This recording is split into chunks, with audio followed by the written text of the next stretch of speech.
ஓம் சரணாகத தீனார்த்த பரித்ராண பராயணே சர்வஸ்யார்த்திகரே தேவி நாராயணி நமஸ்துதே. வணக்கம் நேயர்களே, இது மகாலட்சுமி ஜோதிடம் வழங்கும் காலச்சக்கரம். உங்கள் அன்பு ஜோதிடர் ஸ்ரீராம்ஜி பேசுகிறேன். அனைவரும் நலமுடன் இருக்கிறீர்களா? நன்றாகத்தான் இருப்பீர்கள், நன்றாக இருக்க வேண்டும். இன்றைய காணொளியில் நாம் காண இருப்பது ஆரோகண அவரோகண வலிமை. இதுதான் தலைப்பு. கிரகங்கள் பலன்களை எவ்வாறு தனிமனித ஜாதகத்திற்கு தருகின்றன என்பதில் நிறைய நுணுக்கங்களும் சூட்சுமங்களும் ஒளிந்திருக்கிறது. அந்த நுணுக்கங்களில் ஒன்றுதான் இந்த ஆரோகணம் அவரோகணம். பொதுவாக சங்கீத பாஷையில் இதை சொல்லுவாங்க. ஆரோகணம்னா ஏறு வரிசை, அவரோகணம்னா இறங்கு வரிசை. கிரகங்களும் அந்த மாதிரி ஏறு வரிசையில் போயும் இறங்கு வரிசையில் வரும் இயல்பை கொண்டவை. இதை நம்ம ரொம்ப எளிமையாக புரிஞ்சுக்கணும்னா சந்திரனை நீங்கள் கணக்கில் எடுத்துக்கலாம். சந்திரன் சூரியனிடமிருந்து விலகும்போது ஏறு வரிசையில் போய்கிட்டு இருப்பார். அதாவது ஒளியை அதிகரித்து கொண்டே செல்வார். உச்சபட்ச ஒளியாக பௌர்ணமிக்கு வருவார். நேற்று கூட உங்களுக்கு ஆவணி அவிட்டம் முழு பௌர்ணமி நாள். அப்போ சந்திரன் சூரியனை விட்டு விலகி செல்வது ஆரோகணம். திரும்ப பௌர்ணமியிலிருந்து கொஞ்சம் கொஞ்சமாக சூரியனை நோக்கி நெருங்கி வரும்போது தன்னுடைய ஒளியை இழந்துக்கிட்டே பூரணமாக இருட்டை அடைவார். அது அமாவாசை. இது அவரோகணம். இதே மாதிரி ராகு கேதுகள் நீங்களாக மற்ற சப்தகோள்கள் அனைத்துக்கும் ஆரோகண அவரோகண சூட்சுமங்கிறது உண்டு. ராகு கேதுகள் எப்போவுமே இருள் கிரகங்கள்ங்கிறனால அவங்க ஒளியை பெறுகிறார்கள், ஒளியை இழக்கிறார்கள். நல்ல இல்லை, அவங்க எப்போவுமே இருட்டு. இதில் ராகு கரும் இருட்டு, கரும் பாம்பு. கேது ஒரு செம்பழுப்பான இருட்டு அப்படின்னு எடுத்துக்கலாம். இந்த ஆரோகண அவரோகணத்தில் என்ன இருக்குது அப்படிங்கும்போது, ஒரு கிரகம் ஆட்சி உச்சம் மூல திரிகோணுங்க மாதிரியான வலுவையோ திக்பலம் சமம் நட்புங்கிற மாதிரியான வலுவையும் தாண்டி தன்னுடைய உச்ச வீட்டை நெருங்கி கொண்டிருக்கும் போது சிறிது சிறிதாக வலுவை அடையும். அந்த வகையில் சப்த கிரகங்களும் எங்கிருந்து எங்கே வரைக்கும் இருந்தால் இயற்கையாகவே அவங்க செயல்படும் தகுதியோடு இருப்பார்கள் அப்படின்னு பார்க்கலாம். தனது உச்ச வீட்டுக்கு முன்பின் வீடுகள் மற்றும் உச்ச வீடு, இந்த 3 இடத்துலையுமே கிரகங்கள் வலுவாக தான் இருக்கும். புரியுதுங்களா? எப்படி பௌர்ணமி சந்திரன் கிட்டத்தட்ட தசமி தீதி தாண்டின உடனே நல்ல ஒளி பொருந்தியவராகி அதுக்கப்புறம் பௌர்ணமிக்கு அடுத்து ஒரு 2-3 நாள் பவர்ஃபுல்லாக இருக்கிறாரோ அதே மாதிரியான கணக்கு தான். ஸோ அந்த வகையில் சூரிய பகவான் பார்த்திங்கன்னா துலாத்தில் நீச்சம் அடைந்த நிலையிலிருந்து அங்கிருந்து விலக ஆரம்பித்த உடனே கொஞ்சம் கொஞ்சமாக வலிமையை அடைஞ்சிக்கிட்டே வருவார். விருச்சிகத்தில் அவர் சம உச்சம்பார், தனுசில் அதிநட்பு நிலையில் இருப்பார், மகரத்தில் கூட உத்தராயண புண்ணிய காலத்துக்கு வந்துடுவார், கும்பத்தில் தன் வீட்டை தானே பார்க்குற வலிமையோடு இருப்பார், மீனத்தில் இன்னும் உச்ச வீட்டுக்கு ரொம்ப க்ளோஸாக வந்துடுவார், மேசத்தில் உச்சம் அடைஞ்சிடுவார், ரிஷபத்துலேயும் நல்ல பவர்ஃபுல்லாக இருப்பார். அப்போ இந்த துலாத்தை தாண்டி விட்ட நிலையில் விருச்சிகம், தனுசு, மகரம், கும்பம், மீனம் மற்றும் மேசம், இந்த 6 வீடுகளில் சூரியனுக்கு இயற்கையாகவே ஆரோகண அதாவது வளர்ச்சி அடையக்கூடிய வீடுகள். ரிஷபத்துலேயும் இருக்கும் அந்த பவர். கிட்டத்தட்ட 7 வீடுகள் வரும். இப்போ இதில் பார்த்திங்கன்னா ஒரு மீனத்தில் இருக்கிற சூரியனை கிட்டத்தட்ட உச்ச வீட்டுக்கு பக்கத்தில் இருக்கிறவராக எடுத்துக்கணும். பங்குனி மாதத்தில் பார்த்திங்கன்னா சூரியன் மீனத்தில் இருப்பார். அப்போவே நம்ம வெயிலின் தாக்கத்தை வெகுவாக அனுபவிக்க முடியும்.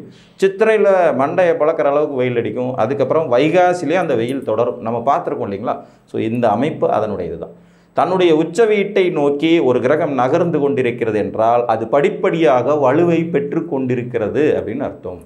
ஒரு தனிமனித ஜாதகத்திற்கு ஒரு கிரகம் வேலை செய்வதற்கு அந்த படிப்படியான வலுங்கிறது ரொம்ப இம்பார்ட்டன்ட். இப்போ ஒருத்தர் ஆயிரங்களில் சம்பாதிக்கிறாரு, இன்னும் சிலர் பார்த்திங்கன்னா லட்சங்களில் சம்பாதிக்கிறாங்க, இன்னும் சிலர் கோடிகளில் சம்பாதிக்கிறாங்க, சிலர் பல கோடிகளுக்கு அதிபதியாக இருக்காங்க. இந்த நுணுக்கங்கள் டிஃபரன்ஸ் தான் ஜாதகத்தில் இருக்கக்கூடிய சூட்சம். நேரடியாக கண்ணுக்கு தெரிஞ்சு எல்லா கிரகமும் ஆட்சி உச்சம் மூலத்திரிகோணம் பவரில் இருக்குது அப்படிங்கிறதெல்லாம் இல்லாத நிலையில் இருக்கக்கூடிய பல ஜாதகங்கள் மிகச்சிறந்த வெற்றியாளர்களாக இருப்பாங்க. அது இந்த மாதிரியான சூட்சமமான விதிகளை பயன்படுத்தி பார்க்கும்போது உங்களுக்கு புரிய வரும். ஸோ ஒரு ஆரோகணம் அவரோகணம்ங்கிறது இறங்கு வரிசை ஏறு வரிசைங்கிறது முதல்ல தெளிவாக புரிஞ்சுக்கணும். உச்ச வீட்டை நெருங்கி கொண்டிருக்கும் கிரகங்கள் வலிமையை அதிகப்படுத்தி கொண்டே செல்லும். இதில் சந்திரனையும் சூரியனும் நீங்கள் மெயின் உதாரணமாக எடுத்துக்கலாம். பௌர்ணமியை நோக்கி நெருங்கிக்கிட்டு இருக்கிற சந்திரனுடைய ஒளி அதிகரிச்சுக்கிட்டே போகும். மேச வீட்டை நோக்கி நெருங்கிக்கிட்டு இருக்கிற சூரியனுடைய ஒளி அதிகரிச்சுக்கிட்டே போகும். இப்போ தை மாதத்தில் அசம்பந்தமாக இருக்கக்கூடிய சூரிய வெப்பம் மாசி மாதத்தில் நம்மளுக்கு சுரீர்னு உரைக்க ஆரம்பிக்கும். பங்குனி மாதத்தில் நல்லாவே வெயில் அடிக்க தெரியும். சித்திரை மாதத்தில் கடும் வெயில் இருக்கும். வைகாசி மாதத்தில் இது தொடரும். இது உங்களுக்கு அந்த ஒளியை நோக்கி சூரியன் நகர்கிறார் அப்படிங்கிறது பூமியின் மேலே அவருடைய தாக்கம் எந்த அளவுக்கு இருக்குங்கிறத பொறுத்தணும். இங்கே எல்லாமே பூமியை வச்சு தான் மையப்படுத்தி தான் சொல்கிறது. ஏன்னா பூமியினுடைய மையத்தில் தான் நம்ம இருக்கோம். பூமியில் வாழக்கூடிய உயிரினங்களான நமக்கு தான் ஜோதிட சாஸ்திரங்கிற அடிப்படையில் வரும்போது இந்த ஜோதிட சாஸ்திரத்துக்கு கிரகங்களுடைய தாக்கம் பூமியின் மேல் எந்த அளவுக்கு இருக்கிறது அப்படிங்கிறத பொறுத்து தான் இந்த ஆரோகண அவரோகண ரகசியம் இருக்குது. இது எல்லா கிரகங்களுக்கும் பொருந்தும். சந்திரனுக்கு அதே மாதிரி தான். வளர்பிறையில் அவர் ஒளியை நோக்கி போய்கிட்டே இருப்பார், அதுக்கப்புறம் தேய்பிரையில் கொஞ்சம் கொஞ்சமாக ஒளி இழந்துக்கிட்டே வருவார்னு வரும். இதில் சந்திரனுக்கும் உச்ச வீடு உண்டுங்கிறத மறந்துடக்கூடாது. இந்த உச்ச வீடுங்கிறது பார்த்திங்கன்னா விருச்சிகத்தில் ஒரு நீச்சம்ங்கிற நிலையிலிருந்து அடுத்து தனுசு, மகரம், கும்பம், மீனம்ங்கிற இடத்துல வந்த பிறகு உச்ச வீட்டை நோக்கி நகர்ந்து கொண்டே இருக்காருன்னு வரலாம். ஆனால் சந்திரனை மட்டும் எப்போவுமே டிஃப்ரெண்ட்டாக ஒளி அளவீடுகள் ரீதியாக புரிந்து கொள்ளுங்கள். ஒளி அளவில் தான் சந்திரனை புரிஞ்சுக்கும் போது நமக்கு அதாவது உச்ச வீட்டில் சந்திரனுக்கு மூலத்திரிகோண வலுவும் கிடைக்கும். இது ஆகர்ஷண சக்தி. இப்போ குரு பகவான் மகரத்தில் நீச்சம் அடைவார், அதுக்கு முந்தின வீடான தனுசில் ஆட்சி மூலத்திரிகோணங்கிற வலுவோடு இருப்பார். ஒரு உச்ச குரு தரக்கூடிய அளவுக்கான வலிமையை ஒரு ஆட்சி மூலத்திரிகோண குருவால் தர முடியாது. இதுதான் நிதர்சனமான உண்மை. ஆனால் இதுவும் ஒரு பவர் தான். இது ஆகர்ஷண ரீதியான பவர், அது ஒளி ரீதியான பவர். உச்சம் என்பது ஒளி ரீதியான பவர், பௌர்ணமி என்பது ஒளி ரீதியான பவர். புரிஞ்சுதுங்களா? இப்போ சந்திரனை மட்டும் எப்பயுமே வளர்பிறை தேய்பிறை அடிப்படையில் தான் அவர் ஆரோகண அவரோகணத்தை நோக்கி போயிட்டு இருக்காரான்னு எடுத்துக்கலாம். இப்போ சனி பகவான் எடுத்துக்கிட்டிங்கன்னா அவர் மேசத்தில் நீச்சம்ங்கிற நிலையை அடைஞ்ச பிறகு ரிஷபத்தில் சம உச்சம் அடைவார். நீங்கள் நல்லா சூரியனையும் சனியும் வாட்ச் பண்ணி பார்த்தீங்கன்னா கரெக்டாக இருக்கும். துலாத்தில் நீச்சமடையும் சூரியன் விருச்சிகத்தில் சம உச்சம் அடைவார். இவர் ரிஷபத்தில் சம உச்சம் அடைவார், ப்ளஸ் மிதுனத்தில் அதிநட்பு பெறுவார். கடகத்தில் தன் சொந்த வீட்டை பார்ப்பார். கும்பத்தில் இருக்கும்போது கடகத்தில் இருக்கும்போது தன் சொந்த வீடான மகரத்தை பார்ப்பார். சிம்மத்தில் இருக்கும்போது தன் சொந்த வீடான கும்பத்தையும் பார்த்துருவார். கன்னியில் அதிநட்பு பெற்று துலாத்தில் உச்சங்கிற தன்னுடைய அந்த ஆரோகணம் வளர்பிறை வளரும் அமைப்பில் வருவார். புரியுதுங்களா?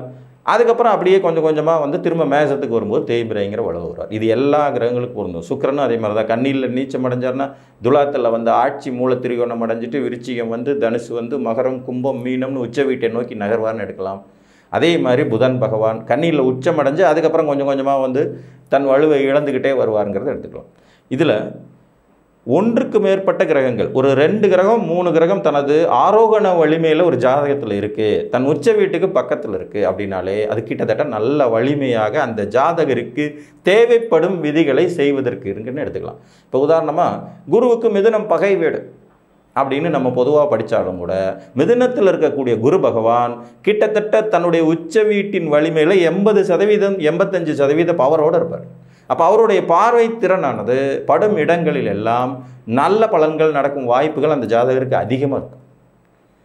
இதில் தனுசு வீட்டில் அமர்ந்திருக்கிற குரு பகவான் ஆட்சி மூலத்திரிகோண வலுவோடு இருக்கும்போதும் கூட அடுத்த வீடு அவருக்கு நீச்ச வீடுங்கிற போது ஒளி தத்துவ அடிப்படையில் அவர் ஒளி குறைந்தவராக இருப்பார். இதுதான் சூட்சுமம். புரியுதா உங்களுக்கு? அப்போ கிரகங்களில் உங்கள் ஜாதகத்தில் நேரடி வலு கிரகங்களுக்கு இல்லை என்கின்ற நிலையிலும் கூட, நேரடி வலுங்கிறது இல்லைங்கிற நிலையிலும் கூட தனது உச்ச வீட்டுக்கு அருகாமையில் இருப்பது ஒரு சிறந்த தகுதி தான். இப்போ செவ்வாயை எடுத்துக்கிட்டோம்னா தனுசு, மகரம், கும்பம் இந்த 3 வீடுகளும் அவருக்கு வலுவான வீடுகளாகவே அமைந்து விடுகின்றன. ஏன்னா உச்ச வீட்டை நெருங்கிட்டார், உச்சமடைகிறார், அதுக்கு அடுத்த வீட்டில் இருக்காருங்கிறது மாதிரி. சூரியனை எடுத்துக்கிட்டிங்கன்னா மீனம், மேசம், ரிஷபம் 3ம் வலுவான வீடுகளாக அமர்கின்றன. குருவை எடுத்துக்கிட்டிங்கன்னா மிதுனம், கடகம், சிம்மம் 3 வீடும் வலுவாக அமைகின்றன. புதனை எடுத்துக்கிட்டிங்கன்னா சிம்மம், கன்னி, துலாம் 3 வீடும் வலுவாக அமைகின்றன. சுக்கிரனை எடுத்துக்கிட்டிங்கன்னா மீனம், கும்பம், மீனம், மேசம் இந்த 3 வீடும் அவருக்கு வலுவான வீடுகளாக அமையும். என் நேச்சராக மீனத்தில் இருந்தால் தான் சுக்கிரன் உச்சங்கிற போது மேசத்தில் இருக்கும்போது பவர்ஃபுல்லாக வேலை செஞ்சுட்ருப்பார் இந்த ஜாதகத்துக்கு. கும்பத்தில் இருக்கும்போது பவர்ஃபுல்லாக வேலை செஞ்சுட்ருப்பார். சனி பகவானை எடுத்துக்கும்போது உங்களுக்கு பார்த்திங்கன்னா கன்னியிலையும் துலாத்திலையும் விருச்சிகத்திலும் வலுவை பெறுகிறார். இது விருச்சிகம் அவருக்கு கடும் பகை வீடாக இருந்தாலும் அவர் வலுவாக இருப்பார், அங்கேயும் வேலை செய்வார். அது காலபுருஷனுடைய ஆயுள் ஸ்தானம் அப்படிங்கிறத மறந்துடக்கூடாது. சந்திரனை பொறுத்த வரைக்கும் பௌர்ணமி, அதற்கு முந்திய நிலை, அதற்கு பிந்திய நிலை, இப்படி தான் நம்ம வலுவை எடுத்துக்கணும். இயற்கையாக அவர் உச்சம் பெறக்கூடிய வீடுங்கிறது பார்த்திங்கன்னா உங்களுக்கு ரிஷபம். ரிஷபத்தில் சந்திரன் உச்சம், ஆனால் அதே நேரத்தில் அமாவாசை சந்திரனும் அவர் இருக்கிறார். சூரியனும் அங்கேயே இருக்கார், சந்திரனும் அங்கேயே இருக்கிறார், ரிஷபத்திலே இருக்காங்க 2 பேரும். அப்படிங்கும்போது வைகாசி மாதத்தில் ஏற்படக்கூடிய அமாவாசையில் சந்திரன் உச்சம்தான், அது ஒரு ஸ்தான பலம். ஆனால் இருளடிந்த சந்திரன் அப்படிங்கிறது மாதிரி பலன் அங்கே குறைவாகத்தான் கிடைக்கும். புரியுதுங்களா? ஸோ இந்த ஆரோகணத்திலும் அவரோகணத்திலும் ஒரு கிரகம் வலிமையை பெற்றுக்கொண்டு மற்றும் இழக்கும் விதியையும் ஜாதகத்தில் நுணுக்கமாக கவனிக்கணும். தன் உச்ச வீட்டை நோக்கி நகர்ந்து கொண்டு இருக்கிறதா, உச்ச வீட்டில் இருக்கிறதா, உச்ச வீட்டுக்கு முன்னும் பின்னும் இருக்கிறதாங்கிற அடிப்படையிலும் உங்களுக்கு நுணுக்கமான பலன்கள் கிடைக்கப்பெறும். ஸோ இதை நீங்கள் வந்து தெரிஞ்சு வச்சுக்கலாம். ஆரோகணத்தில் ஒரு கிரகம் வலிமையை பெற்றுக்கொண்டே செல்லும், அவரோகணத்தில் அது வலிமையை கொஞ்சம் கொஞ்சமாக இழந்துக்கிட்டே வரும். இந்த அவரோகணத்தில் வலிமை இழந்துக்கிட்டு இருக்கிற நிலையில் ஆட்சி தன்னுடைய மூலத்திரிகோண ஆட்சி வீடுகளில் இருக்கும்போது அதை நம்ம வேறு விதமான வலிமையாக ஆகர்ஷண சக்தி நிரம்பியதாக கிரகம் இருப்பதாக கணக்கில் எடுத்துக்கணும். புரிஞ்சுங்களா? கிரகங்களின் சூட்சுமங்களை நிறைய நுணுக்கமாக இந்த மாதிரி கால்குலேஷன் பண்ண வேண்டியது ரொம்ப ரொம்ப அவசியம். பலவிதமான கணக்கீடுகளுக்கு அடிப்படையில் தான் ஒரு ஜாதகத்தின் உண்மையான பலன்களை தெரிந்து கொள்ள இயலும். அப்போ மேலோட்டமாக பார்க்கும்போது எந்த கிரகமும் பவர்ஃபுல்லாக இல்லைன்னா ஒரு 3 கிரகம் தன்னுடைய ஆரோகண வலிமையில் அதிகமாக இருந்ததுனால அந்த ஜாதகர் நல்லா இருப்பார். இப்போ மிதுனத்தில் குரு இருப்பார், மீனத்தில் சூரியன் இருப்பார். ஸோ 2 பேருமே தன்னோட உச்ச வீட்டுக்கு பக்கத்தில் இருப்பாங்க. 2 பேருமே உச்ச வீட்டுக்கு பக்கத்தில் இருப்பாங்க. தனுசில் செவ்வாய் இருப்பார். இது பார்த்திங்கன்னா நல்ல ராஜயோக ஜாதகமாக இருக்கும். தொழில் இருக்கும், முன்னேற்றம் இருக்கும், பொருளாதாரம் இருக்கும். ஏன்னா எல்லாமே அந்த உச்ச வீட்டுக்கு பக்கத்தில் இருப்பாங்க. அடுத்த வீடு நகர்ந்து அவங்களுக்கு உச்ச வீடுங்கும் போது இவர்கள் அந்த ஜாதகத்திற்கு 80-85% செயல்திறனோடு இருப்பாங்க. இந்த செயல்திறன் எப்போ கெட்டு போகும், வீணாகும்னா கடும் பாவிகள் தங்களுக்கு பிடிக்காத எதிரி கிரகங்களோடு இணக்கமாக இருக்கும். ராகு கேது மாதிரியான கிரகம், சனி மாதிரியான கிரகத்தோடு இணையும் போது அவர்களின் அந்த குணபேதம் மாறுபடும். ஒரு வலிமையான அமைப்புங்கிறது மற்ற பாவக்கோள்களால் கெட்டுப்போகும் அமைப்பில் தான் இது வேலை செய்யாமல் இருக்கும். மற்றபடி ஆரோகண வரிசை என்பதும் அதிலிருந்து கீழே வரும் வரிசை என்பதையும் ஜாதகத்திற்கு பலனுரைக்கும் போது கவனத்தில் கொள்ள வேண்டியது அவசியம் என்று கூறி மீண்டும் ஒரு காணொளியில் உங்களை வந்து சந்திக்கும் வரை உங்களிடமிருந்து அன்புடன் விடைபெற்றுக் கொள்வது உங்கள் அன்பு ஜோதிடர் ஸ்ரீராம்ஜி. நன்றி, வணக்கம்.